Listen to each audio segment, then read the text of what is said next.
예, CBS 라디오 한판 승부 함께하고 계시고요. 김종인 전 국민의힘 총괄선대위원장님과의 인터뷰 진행하고 있습니다.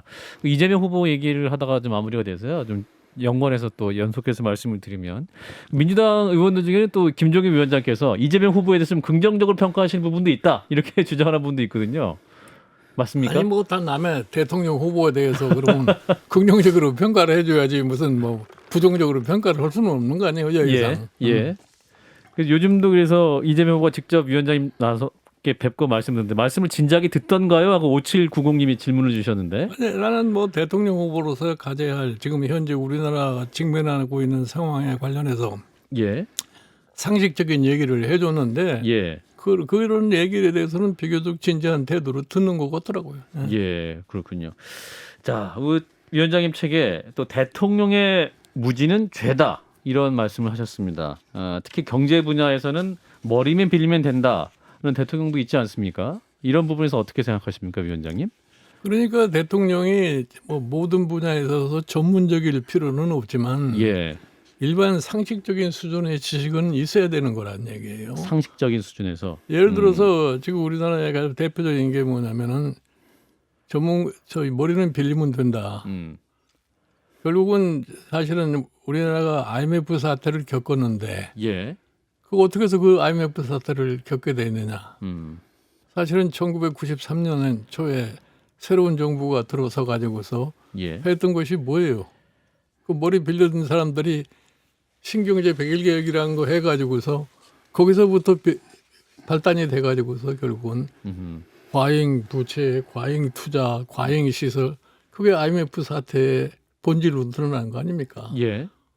그러니까 머리를 예. 빌린다고 하는 자체가 뭐 대한민국에 사람이 많으니까 뭐 머리를 빌린다고 하지만 그 사람들이 또 어떠한 생각을 가지고 있느냐. 그 사람들이 맹목적으로 자리 보존하기 위해서 대통령에 충성하려고 하다가 보니까 대통령의 바라는 바대로 움직이다가 보니까 결국 가서 무리를 가하게 되고 그것이 국가적으로 큰 재앙을 갖다가 초래하는 사태를 우리가 경험을 해봤어요. 예. 그럼 지금 이제 30대인 청년들 중에 대통령이 하고 싶은 사람이 당연히 있을 거 아닙니까? 정치도 하고 싶고. 대통령이 되려면 이런 지식을 가져야 되고 이렇게 훈련돼야 된다라는 조언도 좀 같이 해주시면. 그러니까 내가 보기에는 우리나라 지도자가 되기 위한 기초적인 교양을 갖춰야 되는데 예. 그런 시스템 자체가 우리나라의 정당에 형성이 되어 있지가 않아요. 그저 그냥 국회에 들어가면은 자기보다 시니어에 대한 그냥 충성심에 따라다니고 이러다 보니까 지도자로서의 역량이 발휘가 될 수가 없는 거죠. 지난 이제 사자 TV 토론에서 이제 후보들 간에 서로 질문하면서 이제 퀴즈 게임 같이 뭐 이런 게 있었어요. 그래서 윤석열 후보의 경우에 R200, 그러니까 리뉴어블 에너지 100%이 R200 용어를 모르고 또 EU 텍소노미 이 부분을 몰랐다. 그래서 이제 민주당에서 굉장히 공격을 많이 했죠. 또 오늘 예능 유튜브 영상에서 이제 과학고를 만들어야 한다는 또 말을 해서 윤석열 후보가 좀 논란입니다. 이런 논란은 어떻게 보십니까? 중요한 논란입니까? 내가 보기에 뭐 어느 특정 사항에 대해서는 모를 수도 있고 예. 알 수도 있고 이제 그런 건데 그걸 가지고서 무슨 TV 토론이 뭐 잘됐다 못됐다 이렇게 평가하는 거는 난 좀 무리가 있다고 생각을 해요. 예. 나는 뭐 TV 토론에 대해서 굉장히 비중을 많이 두는 사람들이 있는 것 같은데 예. TV 토론하고 나면 결과적으로 참여하는 사람들이 비슷비슷하게 나타날 수밖에 없어요. 근데 그 자체가 무슨 대단한 영향력을 행사한다고 난 보질 않아요. TV 토론 자체는 문제가 아니다. 좀 걱정되는 게 이런 겁니다. 사실은 어차피 이제 뭐 가장 확률이 높은 것은 이재명 아니면 윤석열 두 분 중에 한 분이 대통령이 될 텐데 각각 걱정되는 바가 있습니다. 예를 들어 가지고 이재명 후보 같은 경우에 되면은 이 정권이 더 이제 극악한 형태로 똑같은 형태가 더 업그레이드된 형태로 될 것 같고, 그 다음에 윤석열 후보가 되면은 아까 말씀하신 것처럼 이거 한 6개월 만에 이거 식물 정권 될 것 같고라고 하는데, 만약에 이제 그 각각의 경우를 나눠서 예컨대 이재명 후보가 대통령이 될 경우에는 이렇게 했으면 좋겠다. 조언을 주신다면. 아니, 네. 난 그래서 얘기를 하는 거예요. 네. 다음 대통령 되는 사람은 지금 대한민국이 당면하고 있는 문제에 대한 인식을 좀 철저히 하시고 이 문제를 해결하려고 할 것 같으면 자기네들 독자적인 세력만 가지고는 안 되니까 예.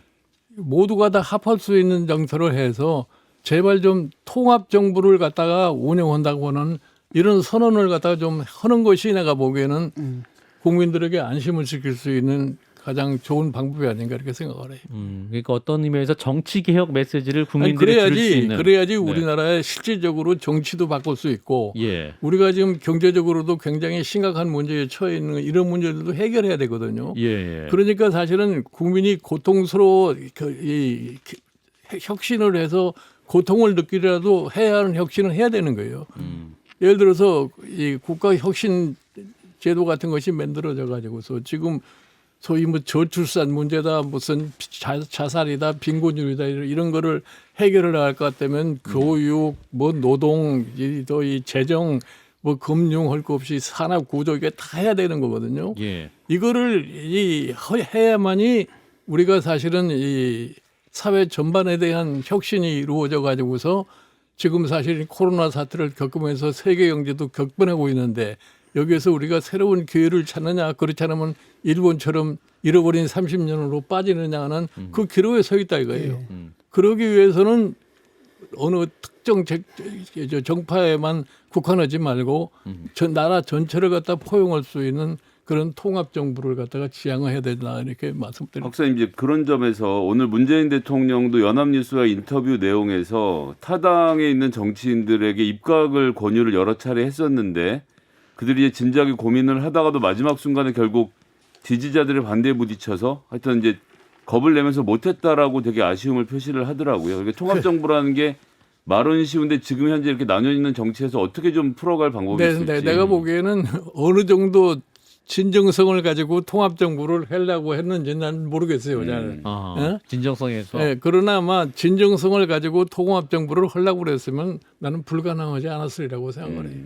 통합 정부라는 게 그러면 어떤 형태인가요? 장관 자리를 나눈 거라고 아니, 또 그러니까 사실은 어떠냐면은 정파를 가리지를 않고 유능한 인재가 있으면은 그걸 다 포괄적으로 쓸 생각을 해야죠. 예. 근데 그런 것이 내가 보기에 말은 쉽게 얘기를 하지만 실질적으로 실행하려니까 뭐 자기 편에 있는 사람들이 왜 우리가 딴 사람들을 대다가 하느냐 등등 이렇게 해가지고서 결국은 성립이 안 됐던 거죠. 근데 오늘도 저희가 인터뷰를 하겠지만 최재형 감사원장님도 그렇고 이제 윤석열 후보의 경우도 그렇고 이제 문재인 정부가 나름은 보수 진영에 있는 분들을 모시고 와서 일을 같이 하려고 했는데 결국 잘 안 되는 걸 보면서 정치인들은 거 봐라 그냥 우리끼리 하는 게 낫지 않느냐 이렇게 좀 얘기를 계속 할 것 같거든요. 그러니까 내가 보기에 문재인 정부의 실패가 뭐냐면은 사람을 어느 자리에 임명을 했으면은 그 사람에게 그 권한을 주고 제대로 일을 할 수 있게 해줘야 되는데 그 사람이 일을 하려고 그러는데 자꾸 못하게 방해하니까 결국 가서 윤석열 같은 사람도 생겨나고 최재형 같은 사람도 생겨난 거 아니에요.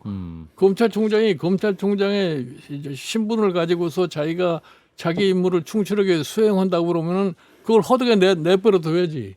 그거를 자꾸 딴 방향으로 안 되게 하려고 그러니까 그래서 갈등 구조가 생기고 그래가지고 결국 가서 윤석열 검찰총장이라는 사람이 대통령 후보까지 되도록 만들어준 거 아니에요. 아니 자기 사람도 이렇게 적으로 만들어 버리는데 다른 진영 사람들을 오라 그러면 오겠습니까? 이게 이런 문제인 것 같고. 아까 단일화 아까 얘기를 좀 하다가 잠깐 말았는데요. 그럼 안철수 후보는 완주를 할까요? 그건 모르겠어요. 본인이 어떻게 생각하는지는 뭐 내가 알 수가 없는 거지.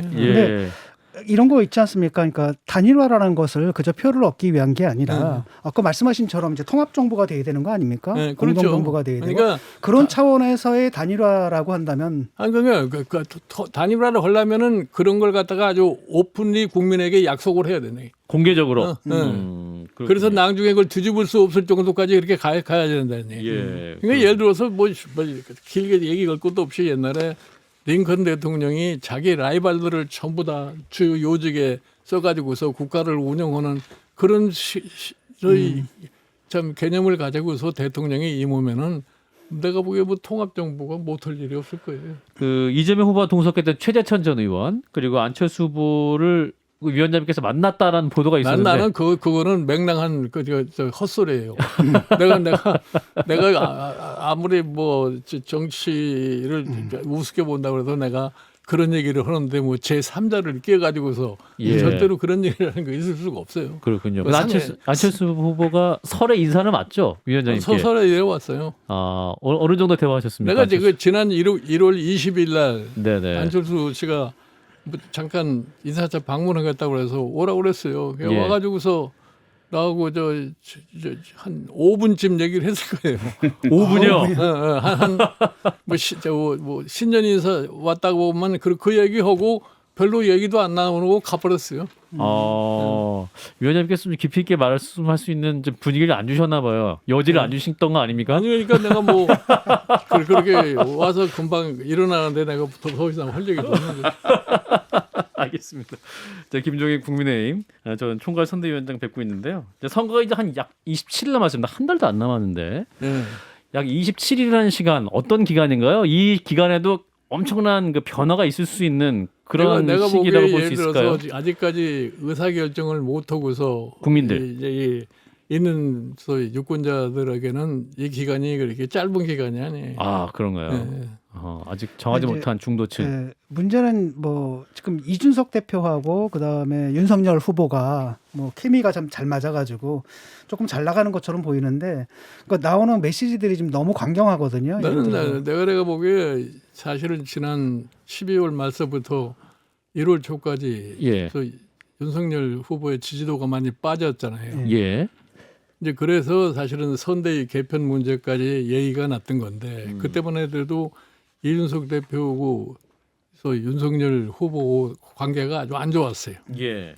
그러다가 결국은 윤석열 후보가 이준석 대표를 갖다가 껴안음으로 인해 가지고서 1월 달에 이제 그 윤석열 후보의 지지도가 다시 회복이 된 겁니다. 예.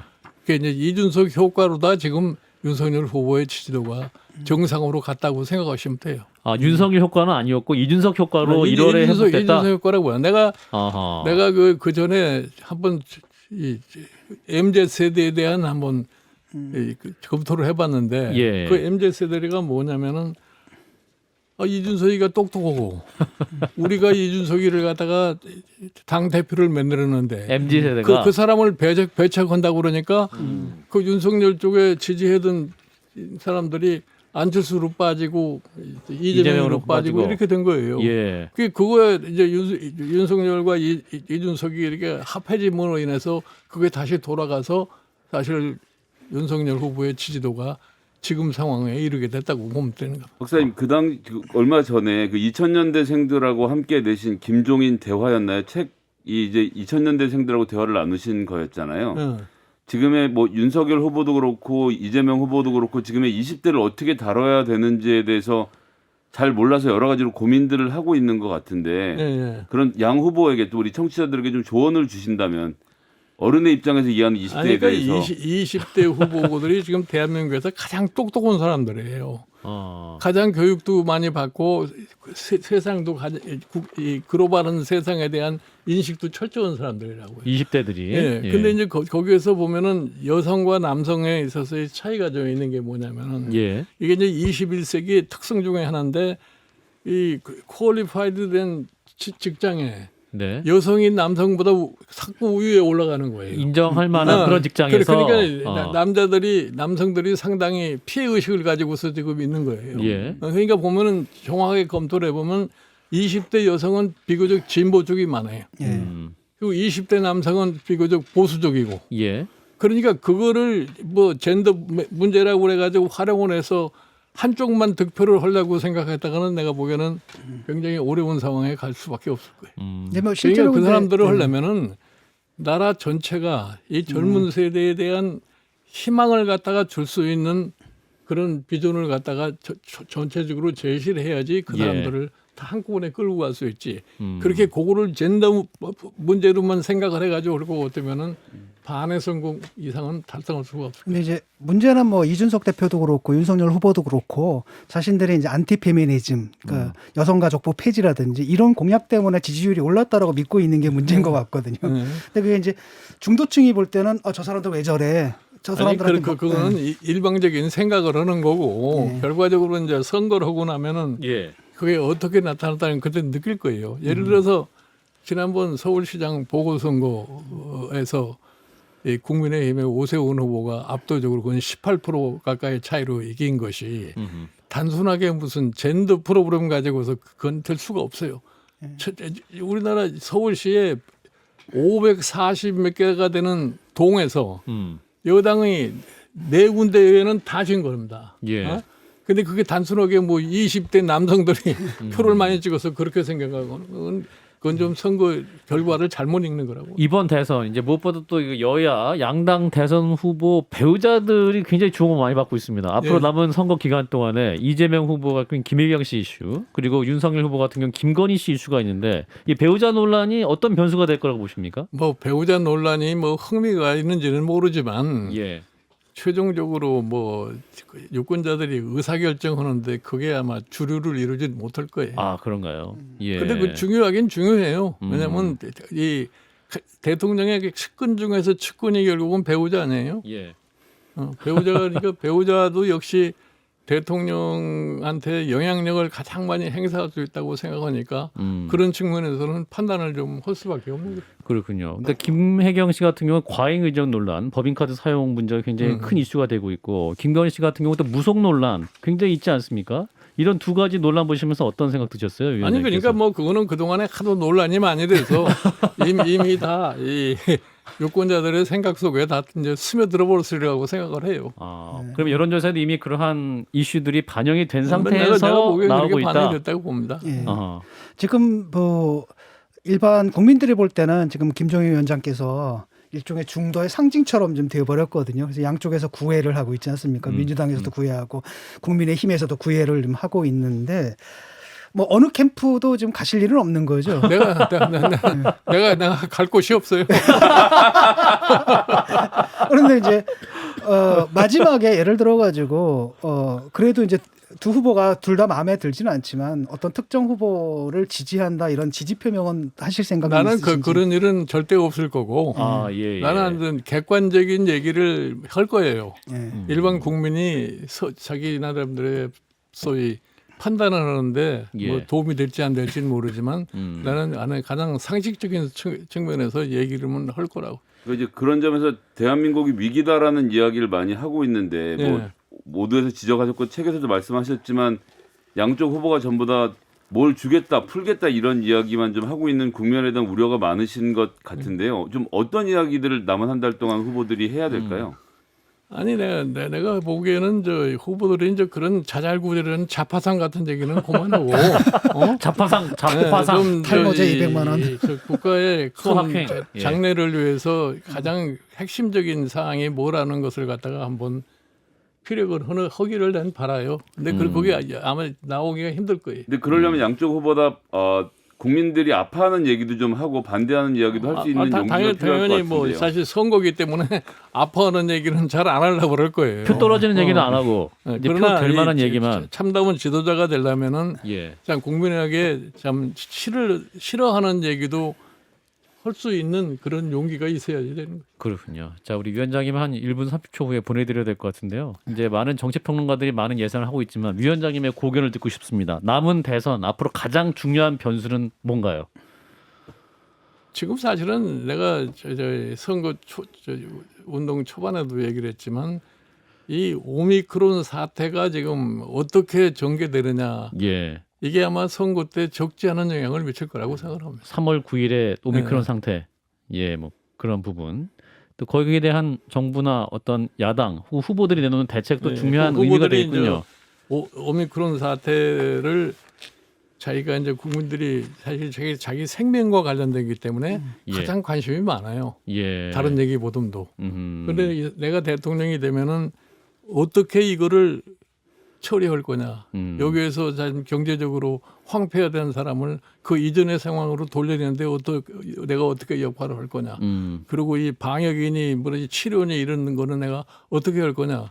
이런 것이 아마 국민들에게 가장 큰 관심사가 될 겁니다. 여야 합의로 이제 22조를 증액해서 추경을 지금 이제 통과하고 막 이러고 있지 않습니까? 이 부분으로도 부족하다고 보시는 겁니까? 그러면? 내가 보기에는 이제 그거 가지고는 작년 7월 이후에 지금까지 소위 손실 보상하는 데는 예. 어느 정도 먹힐 수 있겠지만 예.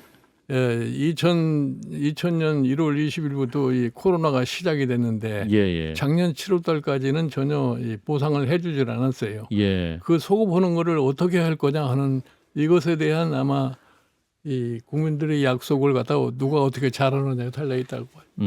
이제 위원장께 지난번에 말씀하셨던 뭐 긴급재정 명령권 발동 이런 것도 이재명 후보는 해야 된다 이렇게 언급을 하고 있는데. 아니 사실은 내가 작년 2000년 총선 때 예. 내가 그때 제일 한 게 뭐냐면은 100조 원의 예산을 갖다가 일단 확보를 해가지고 이 자영업자나 중소기업 거기에 종사하는 이 피용자들에 대한 생계와 생존을 위한 자금을 확보하라 그렇게 얘기를 했더니 그때는 그게 뭔지들도 모르고서 그냥 직당 지나온 거예요. 100조 왜 그러다 이제 최근에 와서야 이제 뭐 아하. 선거를 앞두고 뭐 후보들이 뭐 50조를 어떻게 하느니 100조를 어떻게 하느니 뭐 이런 얘기를 하고 있는 거죠. 예. 자, 이런 고견을 또 여야 후보들이 잘 반영을 해서 정말 서민들이 눈물을 닦을 수 있는 그런 정책에 대한 고민 필요해 보입니다. 예, 오늘 또 귀한 말씀 들었습니다. 김종인 전 국민의힘 총괄 선대위원장이었습니다. 고맙습니다. 네, 안녕하세요. 네.